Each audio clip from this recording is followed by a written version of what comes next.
A teď se podíváme na jeden hodně zajímavý vynález britských odborníků. Je určen policii, a to na celém světě. Britové totiž po letech vývoje dokončili projekt supermoderních kamer, které dokážou v předstihu upozornit na teroristy. Sledujete záběry z jednoho z testů nového kamerového systému. Tento muž před chvílí položil batoh na zem a odchází. Počítač reaguje rychle.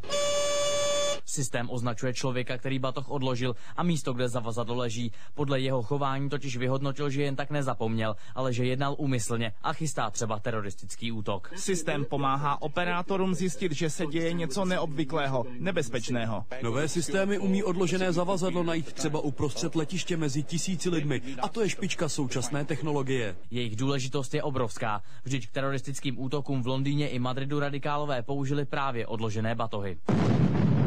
Kamerové systémy umějí i víc. Sami třeba hledají nervózní lidi v davu. Některé ty dovednosti ani jejich výrobci nechtějí příliš veřejnosti sdělovat. Aby bylo těžší se před kamerami bránit. A to už vůbec nemluvíme o kamerách ve vesmíru. Ty prý umějí rozpoznat korunu na zemi a dokonce vidí termokamerou skrz zdi. Bezpečnostní systémy se vyvíjejí raketovým tempem. Kamery nás tak jednou budou sledovat třeba i na zastávkách tramvají. Prohlédnou nás, zda pod oblečením nemáme bombu a obličej porovnají s databází zločinců. I tak bude zřejmě za pár let vypadat boj s terorismem. Michal Kratochvíl, televize Nova.